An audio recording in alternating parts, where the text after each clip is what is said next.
1번, 34번 고전소설 중에 김효증전이라는 거야.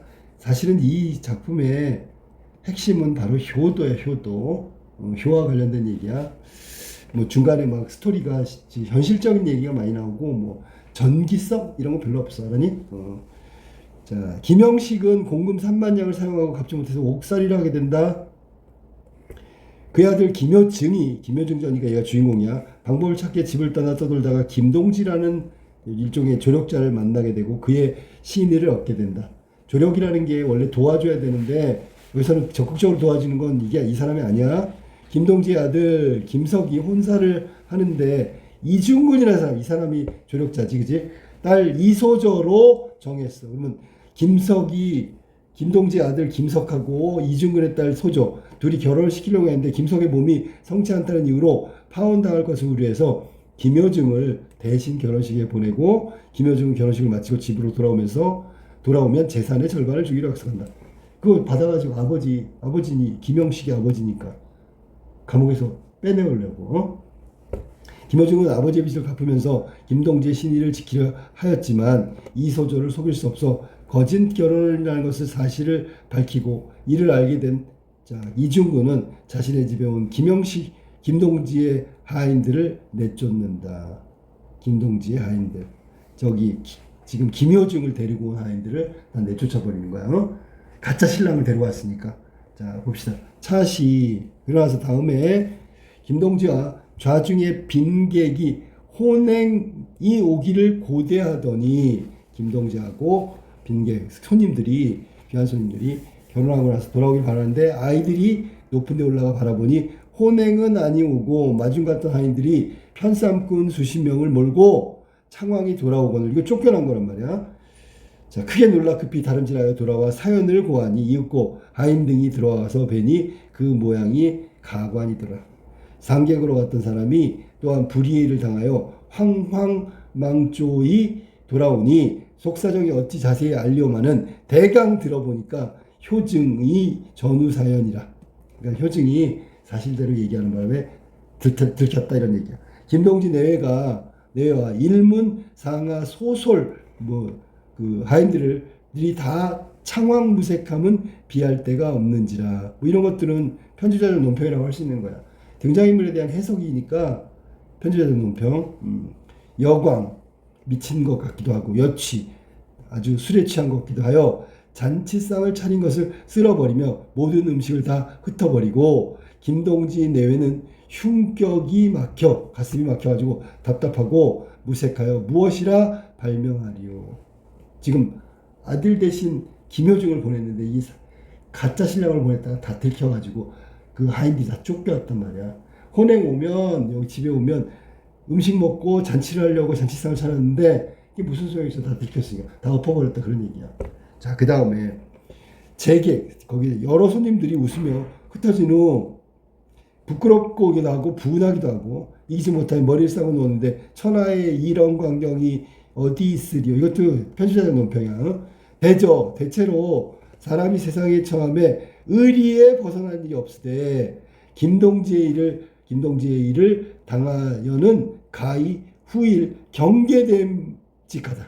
그러니까 이게 김동지가 이렇게 가짜 신랑 자기 아들 때문에 이런 거 보내면 안 되겠다라고 교훈처럼 얻어야 되겠다, 조심해야 되겠다, 뭐 그런 얘기야.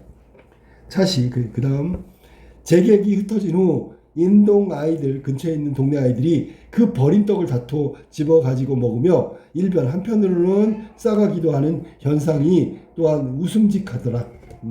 지금 김동지는 속이 터질지 몰라도 재미난 모습처럼 보였다 그런 얘기야. 김동지 잠자리에 누워가지고 침석 암암히 생각하니 이 잠자리라는 게 잠자려고 누운 게 아니야. 이부자리에 누워가지고 자 생각하니까 효증의 어진 마음 분명히 그렇지 아니할 것이나 신부야 이팔청춘 어찌 무심히 넘기리요. 사세가 일의 형편이 과연 그러할 것이니 이 또한 부부지압인 반드시 천생연분이다. 자 그래서 효증이 사실대로 밝혔잖아. 분명히 그렇지 아니할 것이나 신부 자 아니한다는 게 신부란 말이야. 솔직하게 밝힌 효증이나 효증 맞아. 효증이나 또 그것을 진실하게 받아들인 신부도 그 일을 알면 그냥 넘길 수는 없겠죠. 근데 둘이 보니까 부부지합은 천생연분인 거야. 둘이 어떻게 보면 잘 맞는 것 같아. 라는 생각을 한 거야. 이소저는 효중의 천생백필이라 짝이 될 만하다. 어찌 효중의 혐의로이 알리오마는 당장 수치와 무색함을 이기지 못하여 사람을 대할 면목은 없으나, 그러니까 자기가 자기 아들을 위해서 가짜로 아들 행세하라고 이렇게 효중을 보냈지 않냐. 그거는 진짜 너무 부끄럽다고. 그리고 지금 돌아온다고 하더라도 대할 면목이 없으나 누워있음이 부질없어 즉시 일어나가지고 매파를 놓아가지고 석의 혼처를 자원자처 스스로 원하고 스스로 찾는 거지. 구하여 오라 하더라. 그러니까 석이라는 게 지금 아들 도석이를 말하는 거겠지, 그지? 이제 이 혼사는 끝났으니까 이루어질 수 없으니까 다른 혼처를 찾아야 되겠다, 뭐 이런 거지. 차시 이중군 집에서 김동지 집 하인을 쫓아보낸 후 효중의 위인을 더욱 사랑하고 기특히 여겨 저희 부부 금슬이 진중함을 지나치더라. 사랑이 지났죠. 둘이 부부 금슬이 너무 좋더라. 자연 가중이 무르놓고 만사가 홍락하여 세월 보내나 효중의 일정지심 마음에 정한 것은 주야로 흉금을 맺혔으니, 자, 가슴에 맺혔다고. 이거 누구? 아버지가 감옥에 있는 거. 아버지가 공금을 횡령해서 감옥에 있잖아. 그래서 돈 벌려고 어떻게 온 거잖아. 아무튼 그 마음에 맺힌 건 아버지야. 아무쪼록 부친의 옥중고초를 면하게 하심을 빌더라. 그게 바로 지금 효란 말이에요. 일일은 하루는 이중군이 효증더러 뭐라 그랬냐면, 너의 본집 거주 성명을 자세히 기록해라. 너 어디 살다 온 놈이야. 어디는 어느 아버지가 누구야. 막 이런 거지, 그지? 내 문객으로 하여금 돈 10만 장을 경주인에게 환하여 빌려주면서 경성으로 보내어 여차여차 하리라. 그러니까 너가 거주 성명 얘기하면 한양에 보내가지고 돌아오게 하겠다. 경성으로 올려보내겠다. 뭐 이런 얘기를 한 거야. 그러니 효중이 100배 칭사하고, 뭐 100배라는 게 100번 절했다니까 감사를 했다고, 칭사를 했으니 감사를 칭했다고 얘기했다고, 100번 절하고 감사하다고 계속 얘기했다고. 일봉 서간, 일봉은 편지를 봉투를 붙인 거지, 그지? 붙인 거. 서간은 편지고요. 닦아주니 문객이 서간과 환표를 가지고 경성에 올라가, 다방골. 자, 다방골. 다방골이 원래 효중이 살던 곳이야. 김효중의 집을 찾아가니 한 골목에 수간 두옥, 몇 채 사이에 집이 있는 거야. 수간, 이렇게 몇몇 집이 있다는 얘기야. 있으며 풍창파벽. 풍창파벽은 바람 불면 바람이 숭숭 뚫리는 구멍이야. 창호지가. 이게 무슨 뜻이야?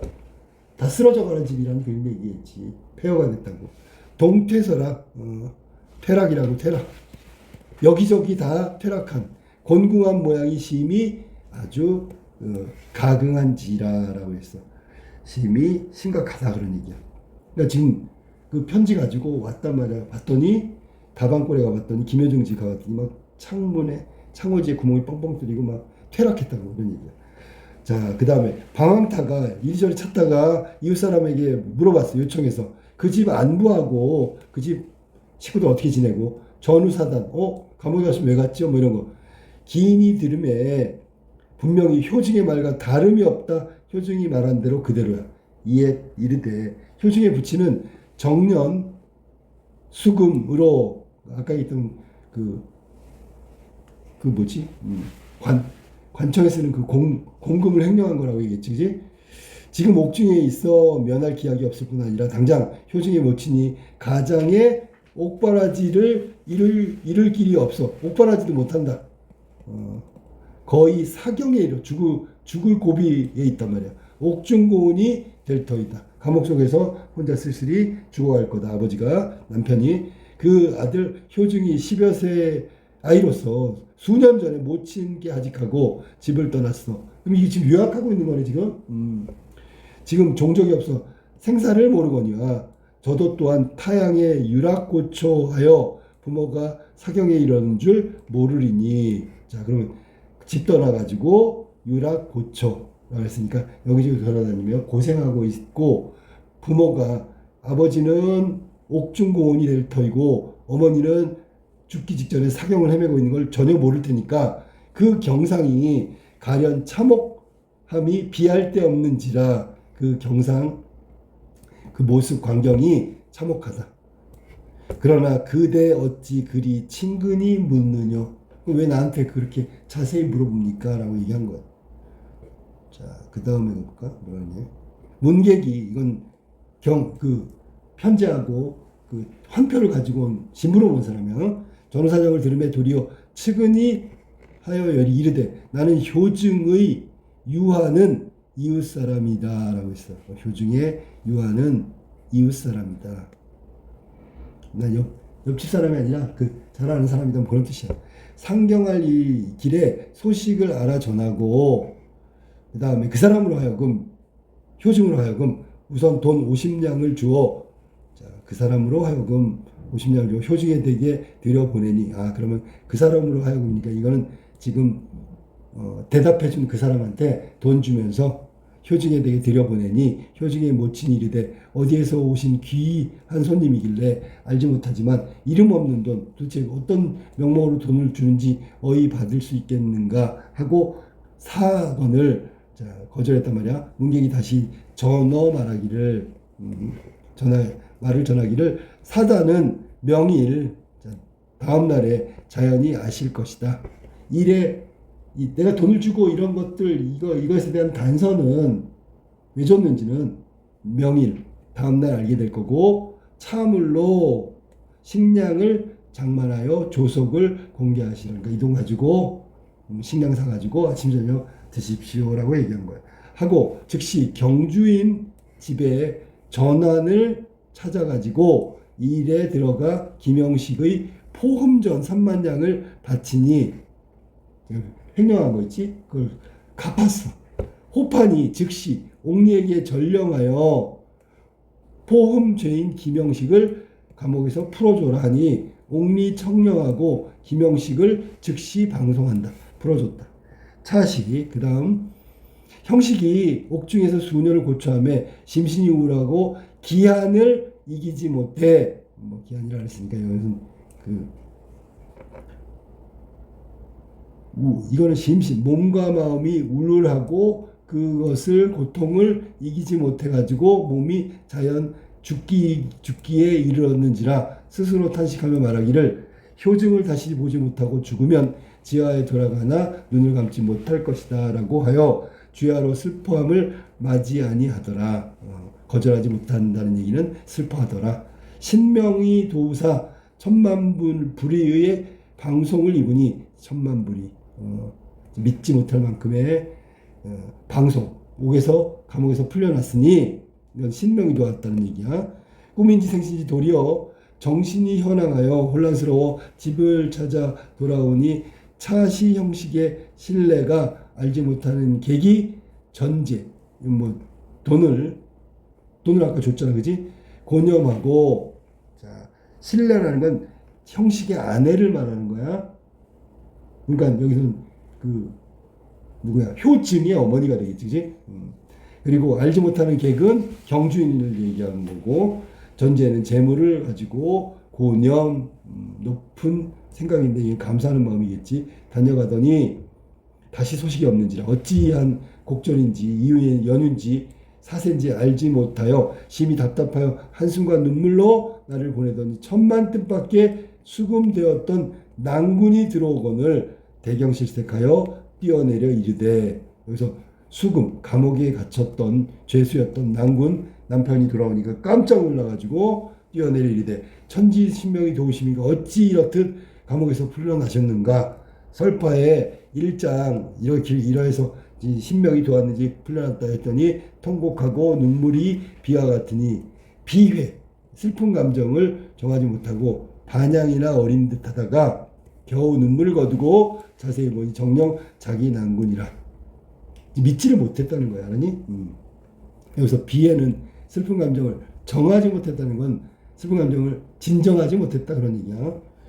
반향이나 어린 듯하다가 겨우 눈물을 거두고 서로 잡고 일장을 비읍하고 자, 다시 정신을 진정하여 정년을 옥중곤내 하던 말과 만단정해를 풀며 자 그러면 서로 손을 잡고 일장을 비읍하고 이 말은 소리내서 울었다는 얘기야. 다시 정신을 진정하여 정년을 옥중에서 당한 고초 뇌라는 게 이제 고통 정신적인 고통 그다음에 만단정해 그 사이에 그 감정들 만단정해는 여기서는 방송했을 때 감옥에서 풀려났을 때 그 정서를 다 이야기하면서 연전에 효중이 집을 떠난 후 사생존망 죽었는지 살았는지 자 그다음에 그것에 대해서 존재를 있는지 없는지 알지 못하는 곡절로 서로 말하며 흉격이 막혀 가슴이 답답하고 눈물을 금하지 못한 이건 아들의 걱정 때문이야. 애련체읍 슬프고 안 됐고 뭐 이런 것들 울었단 말이야. 하기를 맞이 아니었다. 뭐 이거 슬프고 가련하고 막 쓸쓸하고 울고 막 그러고 있다는 거지 아들 생각에. 호련 문 밖에서 찾는 소리가 나거늘 슬픈 마음을 이기고 나아가니 한낱 향인이 시골 사람이 성명을 묻고 소매에서 서간 이거는 효중이 써놓은 편지겠지 내어드리니 형식이 크게 놀라 바라보니 겉봉이 하였으되 경성다동 주소고요. 본댁은 자기 집이란 얘기야. 임납이라라고 돼 있어. 그 안에다 집어넣었다. 편지를 집어넣었다 그런 뜻이야. 또한 한편에 불초자는 이제 자기가 쓸모없는 자식이다 뭐 이런 얘기야. 효증이 올립니다라고 써있단 말이야. 편지에 형식이 받아 겉봉을 보고 비해교집 뭐 슬픔과 뭐 정해와 이런 것들이 다 합쳐져 있어. 일변 한편으로는 놀라고 정신이 아득하여 눈물을 머금고 안으로 들어가 부부 서로 붙들고 비감함을 이기지 못하여 자 편지 봉투를 떼어보니 하였을 때 뭐라고 되어 있냐면 불효자 효증은 읍혈재배 피눈물을 흘리면서 절합니다. 삼가 일장서를 이 편지를 부모 양위 전에 올리나이다. 부모께 바칩니다. 그런 얘기야. 소자가 우연히 집을 떠나 내력이네. 어떻게 하다가 여기까지 왔고 어디 있는 거 얘기하는 거야. 경년토록 반면하지 못하고 그러니까 오랫동안 있잖아. 얼굴을 갖다가 보여주지 못하고 그러니까 소식을 못 전했다는 얘기지. 하정의 죄송만만이요. 그러니까 일단 그거는 죄송하게 생각한다 그런 얘기야. 그다음에 복불심 차시에 모친 기체 후 일양망 이게 뭐 어머님 건강 기체 후 일양만강 하옵시고 건강 잘 챙기시고 부친도 채후 연희만강 하옵소서 뭐 이것도 역시 몸 잘 돌보시고 뭐 이런 얘기야. 그러니까 부모에 대한 걱정을 한 거야. 불초자 효증의 전후고초를 어찌다 아래오리까 천만다행으로 잔명 목숨을 보존하여 지금 전라도 전주에 거주하는 살아가는 이중군의 사위가 되어 일신이 무고하오니 아무 일 없으니 행이 오며 무고하니 행이 오며 그렇게 지내고 있는 것이며 전 10만냥을 구쳐 10만냥을 구해가지고 이중군의 집 가인편에 경준이라고 그랬지. 전위 상송하오니 보내드린다는 얘기야. 자세히 추심하옵소서. 이 돈은 국전을 필납하시옵고, 그러니까 아까 얘기한 그 공금을 갚으라고 한 거고, 남은 돈은 집에 집물을 장만하시고 살림살이 장만하고 안감 보증하소서. 건강을 편안하게 잘 보증하소서. 소자가 효증이 수의 빠른 시일 내에 수의 상경 서울에 올라가 부모께 가서 얼굴 뵙고 절한다 그러니 배안하고 만단정에 그동안에 가졌던 그 헤어지고 다시 올라오고 이런 그 마음속의 감정을 복달 다 전달하겠나이다. 그러니까 올라가겠다고 적혀 있는 거예요. 편지의 내용은 하였더라. 편지에 그렇게 써 있더라. 그런 얘기예요. 이게 김효증전, 아버지를 감옥에 간 아버지를 위해서 돈을 벌어가지고 아버지를 구해내려고 했던 효자의 얘기를 하고 있는 거예요. 자, 천하의 이런 광경이라고 나왔는데 가장 적절한 것은 뭘까요? 내용 볼까? 제객이 김동지를 비난하는 계기가 된 거. 근데 천하의 이런 광경이 그 음식 잔치상을 다 버리고, 맞지? 그거 아니야? 맞잖아. 응. 아이들이 그 버린 떡을 다퉈가지고 먹었다 그랬잖아. 자, 천하의 이런 광경에 적절한 것은 뭘까요? 비난하게 된 일은 아니고요. 이거는 제객들이 떠났잖아. 그냥 떠났지. 이중근의 계획이 실패한 결과로 일어난 거다. 이중근의 계획이 실패한 결과로 일어난 일이다. 실패하고 난 다음에 일어난 거 아니야? 이거는 이중근의 계획이 아니라 누구야? 김동지지, 김동지. 이중근은 소조의 아버지니까. 누구라고? 김동지가 가짜 아들 대신에 보냈으니까 얘가 실패하고 난 다음에 들켜가지고 음식 다 버리고 떡을 먹고 있는 거잖아. 김동지가 이중근의 하인을 쫓아보내어 발생한 일이다. 이거는 쫓아보냈기 때문에 떡을 버린 게 아니고요. 이 앞에서 말한 2번처럼 계획이 실패했기 때문에 떡을 버린 거지, 그지?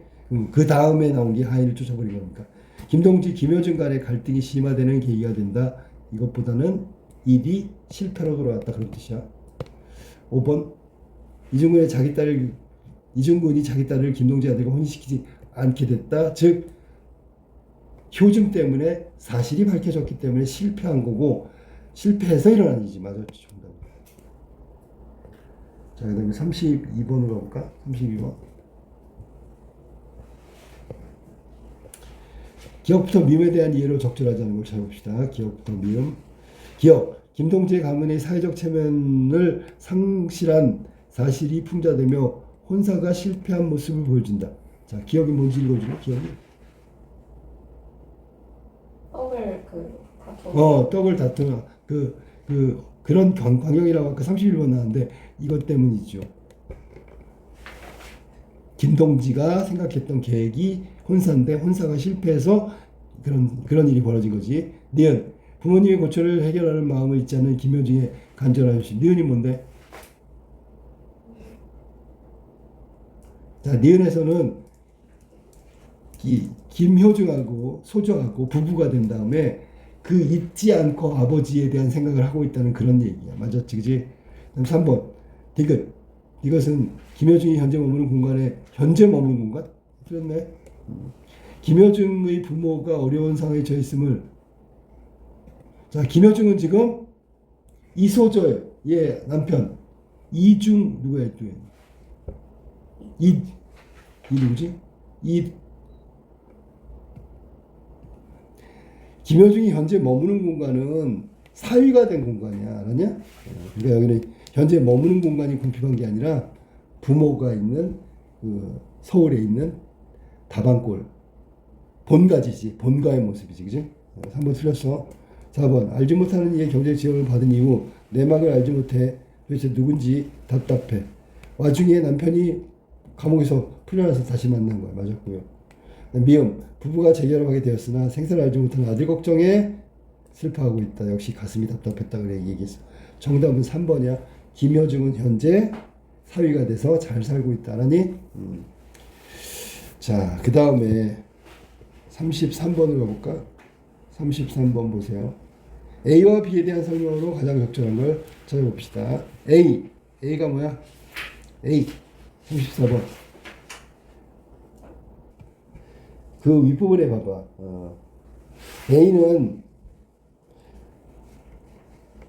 A는 부모의 고통을 알지 못하는 처지. B는 왜냐하면 A에서 오면 나는 그 효증의 이웃 사람이다라고 얘기했지, 그지? 부모의 고통은 알지 못한다.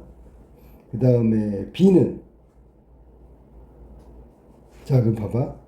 A에는 B아들, A에는 상황을 가정하여 시급한 개선이 필요한 문제라는 인식이 드러나 있다. 자, A 내가 읽어볼게. A 부분은 여기서 이거 봐봐. 이게 무슨 내용이냐면 아버지가 지금 옥중고원이 되고 어머니는 사경을 헤매고 그래서 비할 데가 없다. 그러나 그대 어찌 친근히 묻냐. 이래서 그 내막을 물어본 내용이지, 그지? B에서는 효증이 편지 보낸 거고 상황을 가정하여 시급한 개선이 필요한 문제라는 의식이 나타나고 있다. 자, 상황을 가정한 부분은 없죠. 이게 틀린 거야. 가정한 부분은 없고 지금 현재 효중의 부모가 심각하게 도움이 필요한 상태라는 것을 얘기하고 싶은 거야. 자, 그 다음에 2번 A는 B와 달리 A에는 다른 인물의 문제 상황을 해결한 구체적인 행동 없죠. 아직은 현재 상황만 물어본 거니까 돈을 준 건 그 다음이고요. 알았니? 그래서 여기는 구체적인 행동은 나타나는 게 없지요. A에. 3번 A에는 B와 달리 부모의 처지를 알지 못하고 있는 인물, 그게 바로 효중이란 말이야. 맞지? A에는 부모의 처지를 알지 못하는 인물의 상황에 대한 추측이 나타나고 있다.